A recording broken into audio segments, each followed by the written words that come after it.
a gente seguir o caminho que o México seguiu. Ô, Van Dijk, neste cenário especificamente, né, com a proposta inclusive do Trump de aumentar, tributar produtos chineses em 61% ali na média, o impacto disso para a dinâmica da inflação americana, como que você enxerga ali, e não só, né, americana, mas essas relações comerciais globais? Até porque existiria, de repente, ali um cenário em que essa estratégia mais protecionista dos Estados Unidos poderia, paradoxalmente, acabar fortalecendo a posição da China econômica, a posição econômica da China, através de novos mercados com o Brasil, de repente, fortalecendo ainda mais? Sim, primeiramente, vamos lá.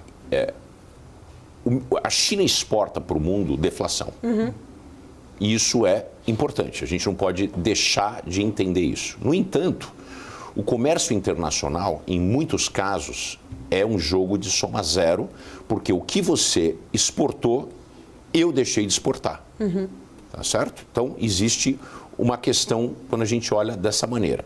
No entanto, quando a gente observa o mercado internacional, se eu sou capaz de exportar algo que custa menos no outro país, apesar desse país ter deixado de exportar ou servir o seu mercado com aquilo, né, com esse mesmo produto, você tem um maior controle dos preços. Então, a gente tem duas dinâmicas que acontecem ao mesmo tempo.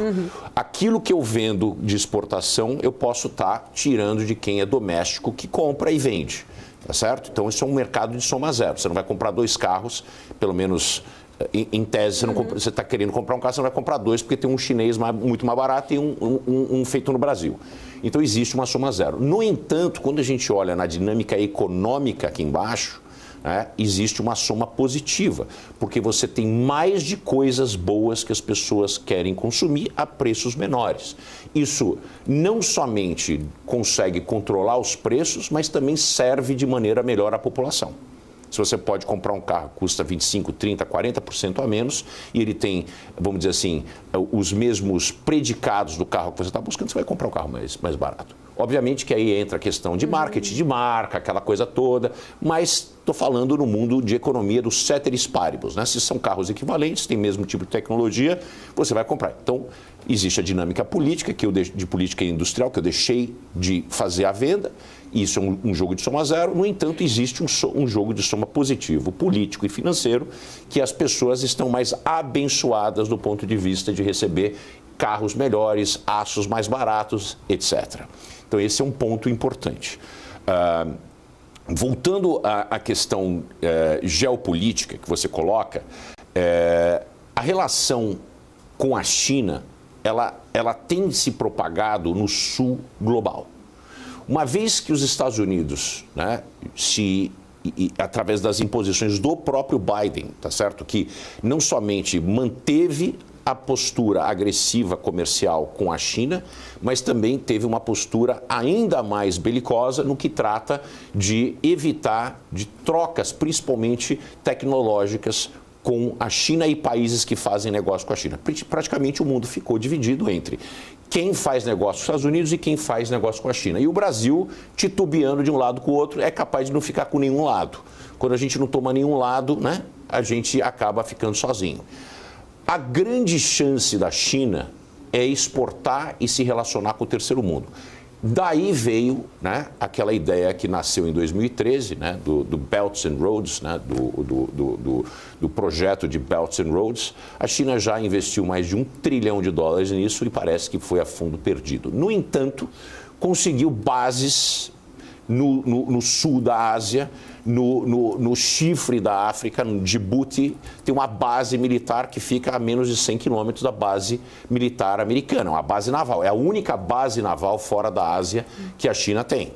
Tá? A China está tentando ganhar com essas relações, mesmo perdendo financeiramente, uma ocupação para que possa tocar portos, aeroportos, porque certamente os países que recebem esses financiamentos, África e Ásia, são países que têm dificuldade de gestão e o dinheiro acaba desaparecendo através de corrupção e incompetência, e a China, nas cláusulas desse contrato do Belt and Roads, ela assume a operação. Quer dizer, isso é uma faca de 2 gumes, né? Porque a China provavelmente sabe que esses países não vão repagar. Então, a intenção é ter a ocupação dessas regiões através disso. Então, fazer negócio com a China, mesmo sendo o terceiro mundo, você vai receber bens mais baratos, você vai exportar para o mercado gigantesco, o maior mercado do mundo. No entanto, existe um peso de uma certa ocupação que a China está tentando, né? Um para-imperialismo chinês. Eu sei que as pessoas falam do imperialismo americano, mas existe um para-imperialismo chinês. Do outro lado, com os americanos, né, por razões econômicas e políticas, os americanos não são bem-vindos em muitos lugares do mundo. No Brasil, nós temos uma relação, principalmente nas gestões do PT, que são antagônicas aos Estados Unidos. Isso é puro diletantismo do PT e ideologia barata. Os Estados Unidos fez muito mais bem para o Brasil do que mal. Aliás, se não fosse os Estados Unidos por trás, o Brasil não teria se industrializado. Então a gente tem que entender que é do interesse dos americanos que a gente tenha paz na região e prosperidade. Quanto mais prosperidade exista na América Latina, menos imigrantes legais vão para lá e maior mercado consumidor para o produto dele. Então ninguém tem interesse que a América Latina passe a ser mais pobre, como muitos argumentam, né, na esquerda. Isso é uma falácia, porque os Estados Unidos exporta e gostaria que a gente comprasse produtos de alto valor agregado. Pobre não compra produto de alto valor agregado, compra arroz. Tá certo?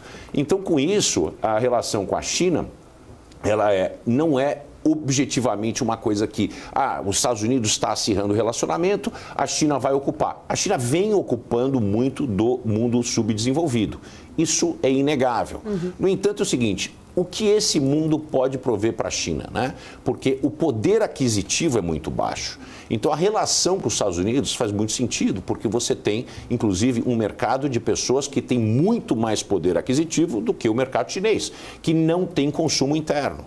Quer dizer, além de arroz, né, e produtos básicos, né, como a soja, minério de ferro, a China é muito restrita na importação de produtos com alto valor agregado, a não ser que na importação, na importação de valores do terceiro mundo. Eles querem produzir esses produtos lá dentro. Então, eu sempre observo com esses pesos para os Estados Unidos e para a China e não acho, né, geopoliticamente falando, que os Estados Unidos está agindo errado. Ele está usando uma estratégia não militar para impedir o crescimento do seu maior rival atual. Van Dijk, falando em